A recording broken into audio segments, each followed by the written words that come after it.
Beginilah mak, nasibku di negeri tirai bambu.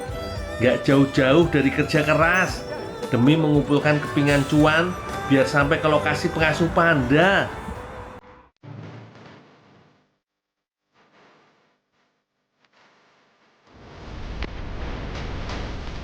Lumayan, iki peluang tuh dapat cuan. Jadi juru angkut barang bekas lur. Di Tiongkok, barang berukuran besar yang udah gak terpakai gak boleh dibuang sembarangan. Harus ada jasa khusus yang datang buat mengangkut barang tersebut. Biasanya, pelanggan hanya perlu hubungi juraganku dan kasih detail lokasi penjemputannya. Selanjutnya, biar aku yang ambil barang yang dimaksud. Kerjanya sendirian lor. Jadi, mau gak mau angkat barang segede apapun, ya harus dikerjain sendiri. Kalau lagi beruntung, ada orang lewat yang bisa dimintain tolong. Tapi kalau jalannya sepi kayak gini, ya kudu aku dewe lor. Padahal sofa masih bagus yo. Kalau di kampungku pasti wis digawe rebutan tangga iki. Barang-barang ini selanjutnya akan dibawa ke tempat penampungan. Di sana nanti wis ada petugas lain yang memilah atau mengambil barang sesuai jenisnya. Yang bikin aku sedikit tentrem, tur ayem, sepeda angkut yang tak pakai ini semi manual lur. Kalau capek mengayuh, aku bisa aktifkan tenaga listriknya. Juga gak harus dikayu terus-terusan. Kelihatannya gampang yo. Padahal bawa barang sebesar ini abot banget loh.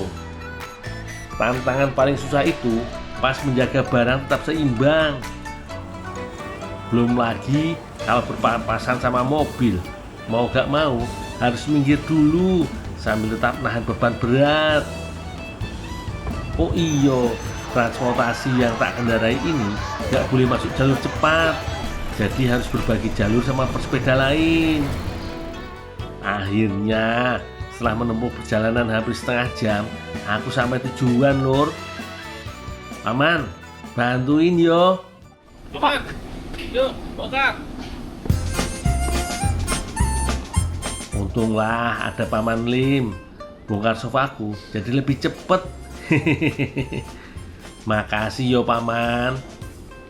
Lur, kerja jadi jasa angkut barang bekas kaya aku iki dibayar 50 yuan atau sekitar 120.000 rupiah sekali kirim.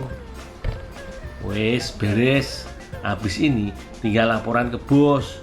Cuan bakal langsung masuk ke rekeningku. Mantap.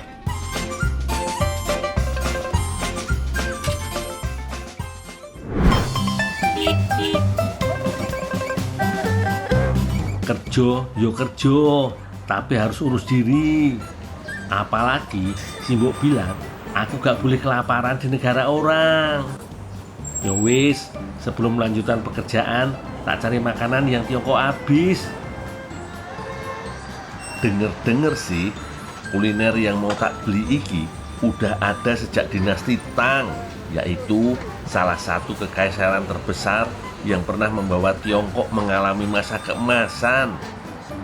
Dinasti Tang berdiri sekitar 1400 tahun yang lalu, tepatnya pada tahun 618 Masehi.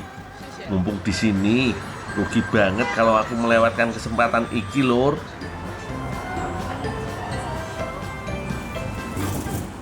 Tapi karena bahasa Cina aku belum seberapa lancar, ditambah Paman gak bisa bahasa Inggris sama sekali, yo gadget iki penolongnya. It's not on. Yeah, very spicy.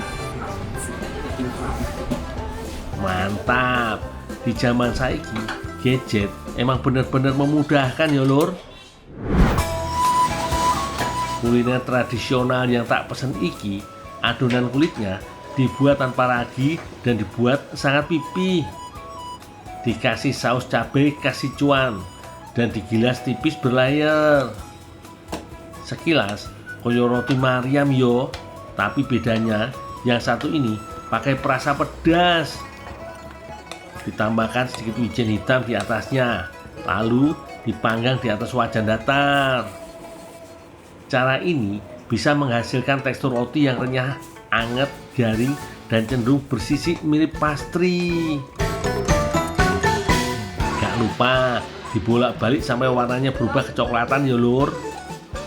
Setelah matang, roti gak langsung diisi, tapi didiamkan sebentar sampai teksturnya lebih solid. Lur, menurut masyarakat Chengdu, kalau roti polos gini doang rasanya kurang nampol. Mereka biasa menambahkan isian di bagian tengahnya biar rasanya semakin nikmat. Iki loh salah satu isiannya, liang fen, yaitu olahan jeli dari tepung kacang atau pati yang diserut hingga menyerupai mie. Liang fen kemudian dibumbui dengan sichuan pepper atau mala yang terkenal pedas dan memberi efek kebas di lidah. Lalu dipadukan dengan berbagai rempah khas Sichuan lainnya. Kali ini aku gak minta tambahan protein dan sayur apapun, ben harganya murah lor. Tapi untuk pembeli lain yang pengen dapat paket komplit, bisa pakai tambahan serutan wortel dan ketimun. Kalau lebih premium, bisa pakai tambahan daging sapi atau daging ayam. Setelah rotinya cukup dingin, bagian tengahnya dibelah sampai terlihat serat-serat roti yang berlapis. Liang fen yang sudah dibumbui kemudian dimasukkan ke dalam roti. Wah, pesenanku udah jadi lor. Tak santap siang dulu yo.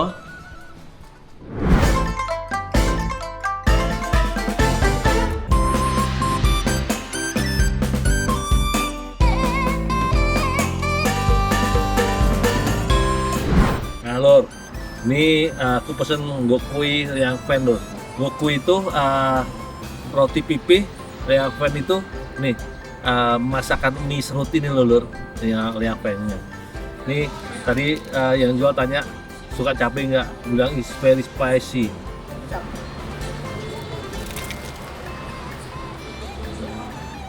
Beh, kriuknya berasa sampai relung sanubari lor.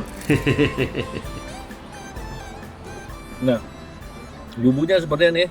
Dia pakai Sichuan pepper. Dia kayak kalau di Indonesia tuh kayak andaliman gitu loh, Lur. Jadi buat lidah bergetar.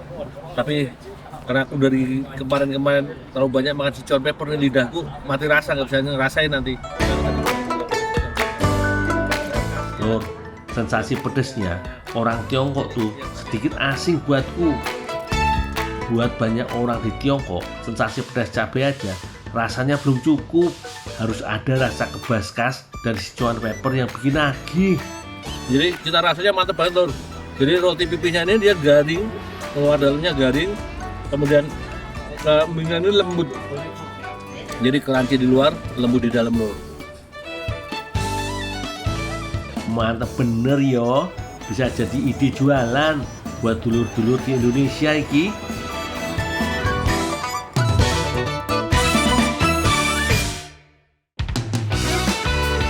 Lur, makan roti pipih khas Tiongkok iki bikin aku keinget sesuatu. Dulu aku pernah bikin kreasi makanan yang mirip-mirip, namanya lumpia isi tape ketan. Kira-kira gimana hasilnya waktu itu? Habis iklan, aku balik lagi.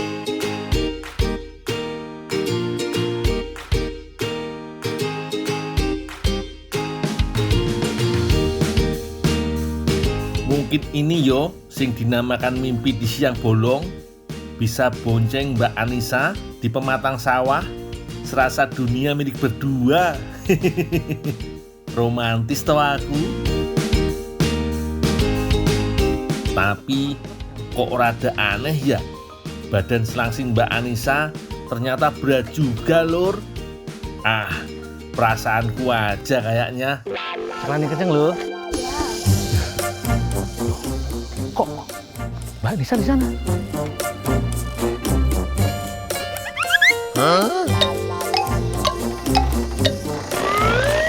Wow, sibuk toh. Alamak, ternyata si Mbok yang dari tadi aku bonceng. Mbak Nisa, mau kemana Mbak? Arek blonjo iki, Ndul. Weh, Mau masak-masak po? Iya, toh mengko gawe cemilan. Wes, iya. Emeh nendi, Dul? Iki ngeterke ibu nang UMKM. Oh, ya wis kono. Hati-hati. Iya. Atas, Bu, monggo. Iya. Anissa cenah ayu tenan. Ayo, Dul. Aku selar padang. Ah, kit-kit mawon, Mas.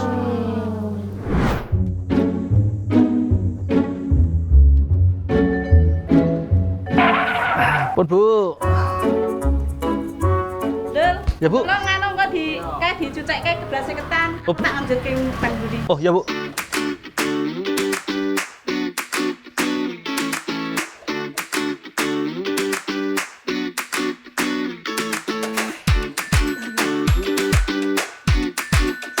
Beras ketan ini harus kucuci dan bilas berulang kali, Lur.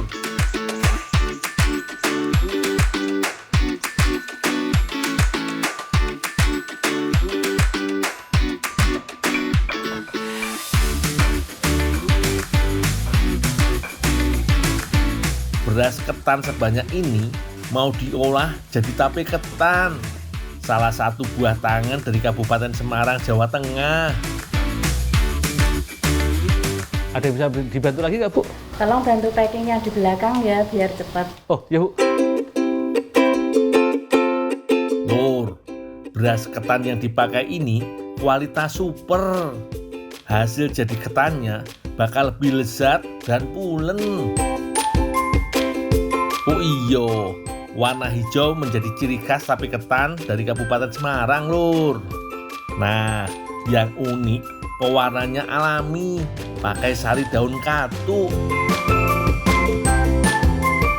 Pewarna alami hijau memang bukan cuma dari daun pandan atau suji aja yo. Daun katu juga bisa. Malah kadar zat hijau daunnya lumayan tinggi, Lur.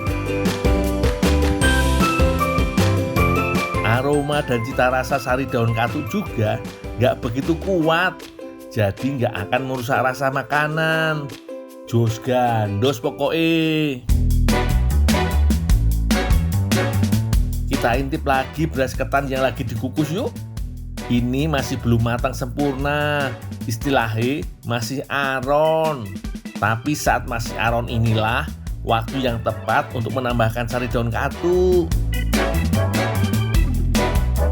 Aduk-aduk sampai merata yo.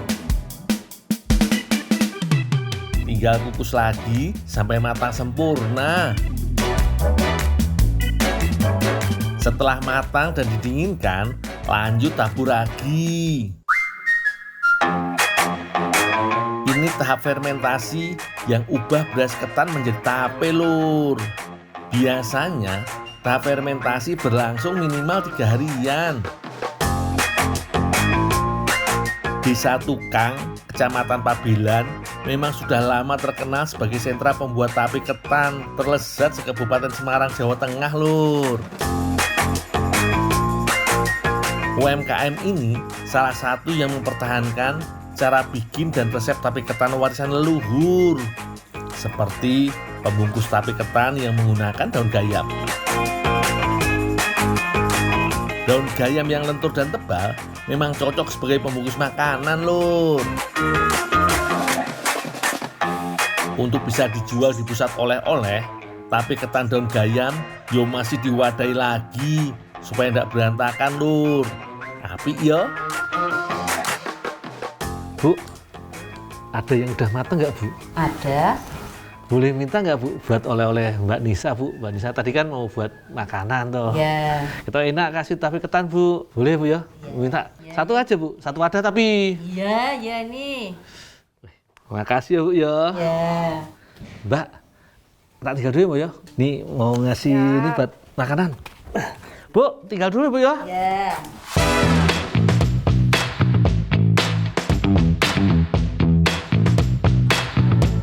rasa-rasanya gak percuma Mbak Anissa jadi idolaku. Selain manis senyumannya, yang paling penting Mbak Anissa suka masak, Lur. Cocoklah sama aku yang hobi makan. Mbak Nisa, Iya, Ndol. masak apa, Mbak? Meh gawe lumpia. Oh, lumpia. Heeh. Mbak, tak bawain oleh-oleh tape ketan ketan, Mbak. Enak ku ya. Weh, manis kayak aku lho, Mbak. Mbak, Apa iki? nek lumpiane dicampuri tape ketan enak lho, Mbak. Kayaknya enak jajal wae yo. Oh, ya, Yo Mbak. jajal wae yo. Wih, ini tak pers dulu aja, Mbak. Yo, iki nasi kene wae.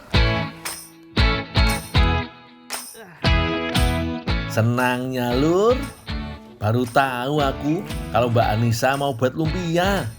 Wah, cemilan favoritku iki.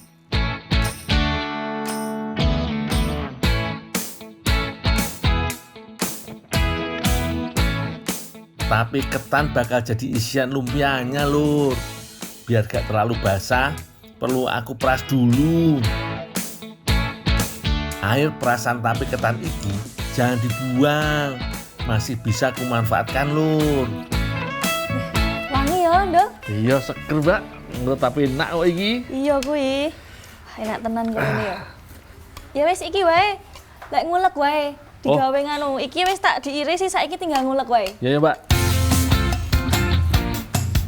Sementara Mbak Anissa mengiris bahan lainnya untuk isian lumpia, tugasku sekarang bikin sambel lur. Kata Mbak Anissa tadi, lumpia makin enak kalau ditambah saus atau sambal cocolan. Wis lah, kalau urusan nyambel, yo aku jagonya. Aku pakai 3 jenis cabai pedas atau lombok setan, rawit hijau, dan cabai merah keriting.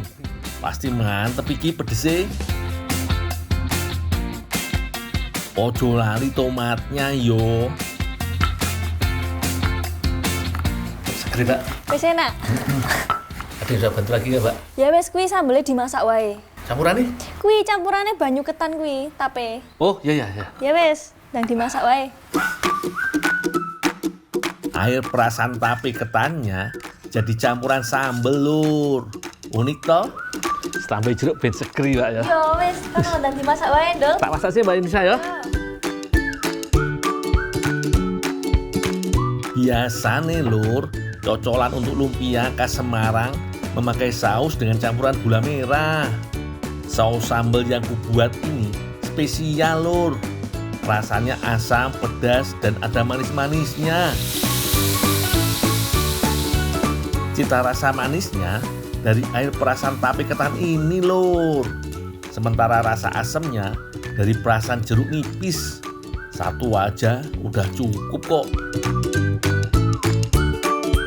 Supaya sausnya agak encer-encer banget, jangan lupa tambahkan tepung maizena secukupnya. Wes lah, tinggal tunggu mateng lur.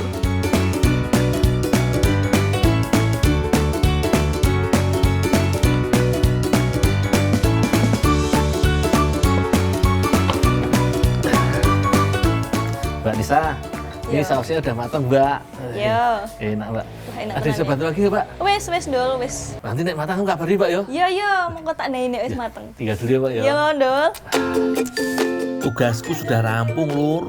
Giliran Mbak Anissa tumis untuk isian lumpia.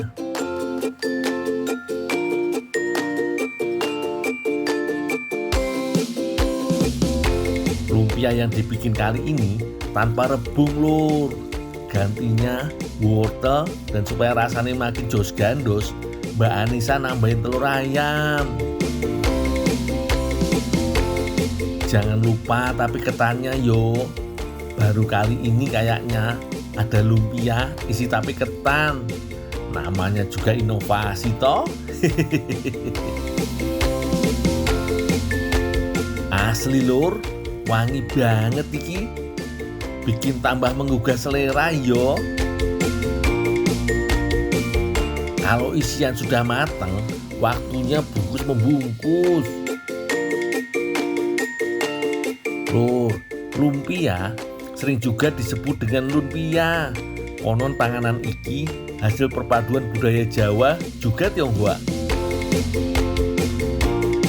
Biasanya bentuk lumpia khas Semarang bulat dan memanjang.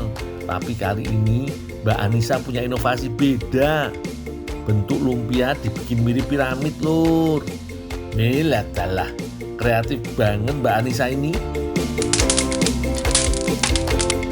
Terakhir, yo tinggal digoreng sampai coklat keemasan.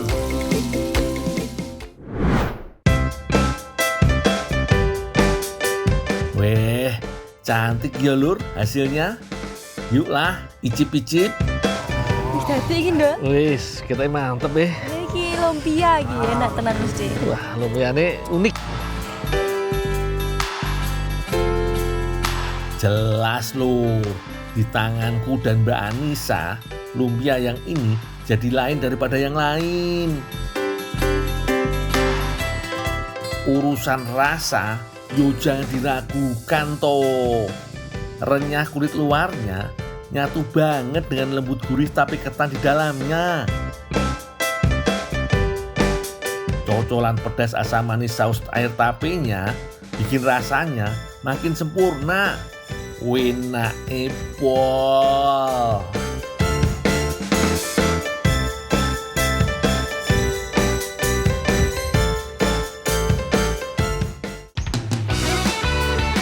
Lur, ternyata satu bahan bisa diolah jadi makanan yang beda-beda yo.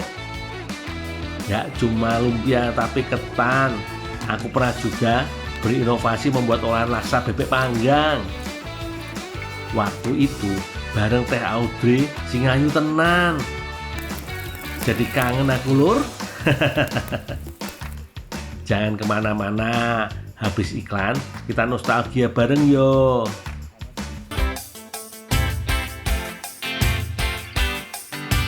Semangat lur. Seperti biasa, hari ini aku dapat job dadakan. Kata Pak Ustadz, bebek hibrida peliharaannya lagi gacor-gacornya iki. Oh iyo, bebek hibrida merupakan hasil perkawinan silang antara bebek lokal dengan bebek packing.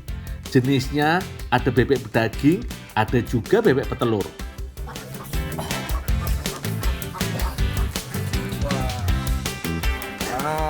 Banyak juga ya. Ya, alhamdulillah banyak. Ini telur hari ini. Mantap. Makasih. Ya, Pak Ustadz. Siap. Boleh nggak Pak Ustadz? Saya minta bebeknya satu aja. Yang jantan nggak apa-apa Pak Ustadz? Oh siap, boleh. Tapi bolehnya yang jantan yang paling pojok sana tuh ya. Sebab yang itu yang paling mantap. Oh iya ya. Oh. Ya, makasih Pak Ustadz ya. Siap. Saya tangkap dulu. Oke.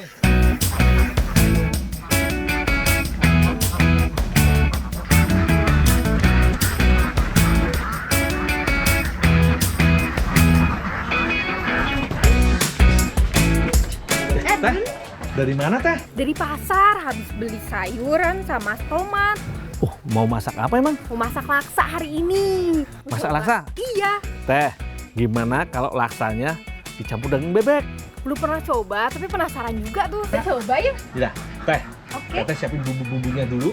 Aku bersihin bebeknya dulu. Siap, kalau Ya. kayak gitu. Ya, aku bersihin dulu ya Teh ya. Mari. Lanjut lur.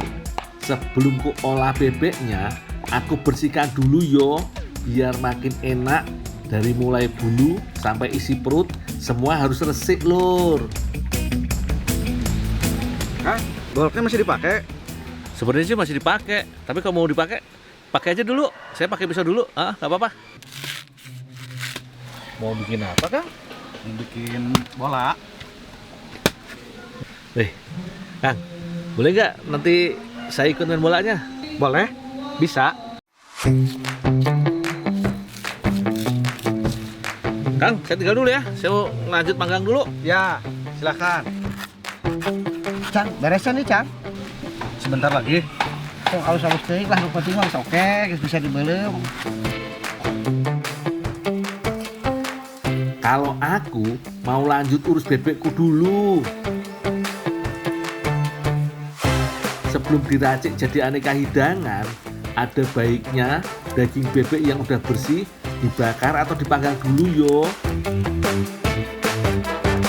Cara ini cukup efektif untuk menghilangkan sisa-sisa bulu yang masih menempel di kulit bebek. Jangan lupa oles-oles mentega cair yang udah tercampur bumbu bawang putih dan sedikit kecap. Menggiurkan banget lur. Sembari aku membakar bebek, Teh Audrey juga udah mulai sibuk, Lur.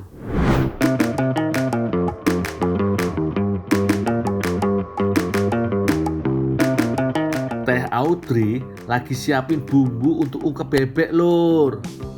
Komposisi nih ada kunyit, jahe, bawang merah, bawang putih, dan ketumbar. Pokoknya semua diulek jadi satu yo. Sip, Lur. Lanjut yo. Bumbu laksa gak jauh beda dengan bumbu ungkep, yaitu bumbu kuning, Lur. Jangan lupa pakai juga kemiri supaya lebih gurih dan makin yummy. Semangat yo Teh, ulek bumbunya. Wah, apa Teh, nih bebeknya udah tak panggang nih. panggang? Iya. Apa nggak diungkep dulu doh, biar agak empuk gitu? Mana bumbunya Teh? Biar saya ungkep dulu. Boleh. Bumbunya. Ya, aku ungkep dulu ya. Sembari Teh Audrey meracik bumbu laksa, aku ungkep bebek dulu yo.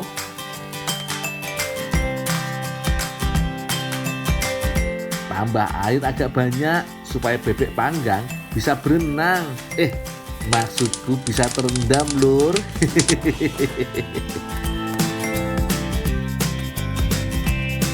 Jangan lupa tambah sedikit saus tiram dan garam untuk menambah cita rasa.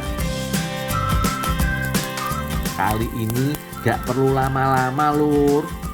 Cukup tunggu sampai air ungkepannya menyusut. Sip banget iki.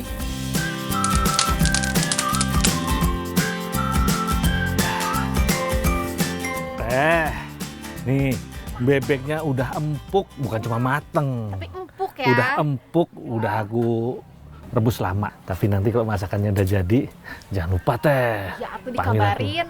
Laper. Ya. Ya, tinggal dulu ya Teh.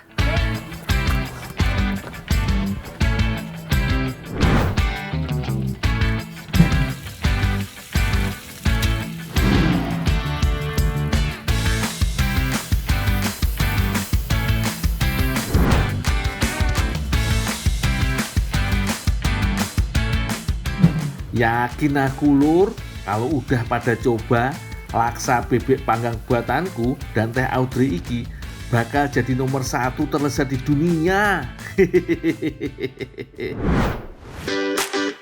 Yo gimana gak lezat? Laksa lokal yang biasanya berisi bihun, ketupat dan oncom, kali ini ada daging bebek panggangnya. Menggiurkan banget yo iki.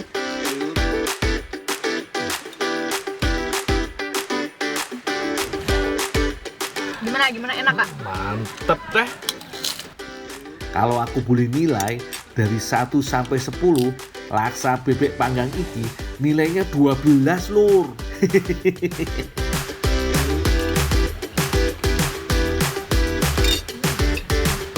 Ya, Dol. Kok malah makan? Makan Katanya yuk. mau main bola. Oh iya kan, lupa kan. Aduh, Kok malah makan? pas habis sih. Udah yuk. Lah dalah, hampir lupa aku kalau tadi mau main bola. Ayo ah. Makan dulu, makan dulu.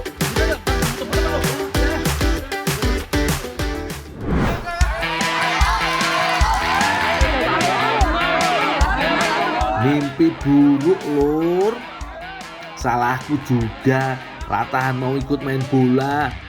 Ternyata iki permainan bola api, Lur. Sebelum bertanding, aku pakai ramuan dulu iki.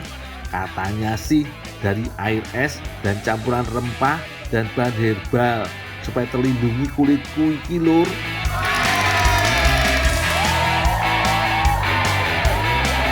Selidik punya selidik, ini yang namanya boles, Lur. Masih dilestarikan oleh Pondok Pesantren Zikir Al-Fat Gunung Puyuh, Sukabumi. Konon, boles adalah permainan tradisional masyarakat Jawa Barat tempo dulu. Dengan iringan musik khas Pasundan, cara main boles cukup sederhana. Tim siapa yang paling banyak masukin bola api ke dalam jaring akan jadi pemenangnya.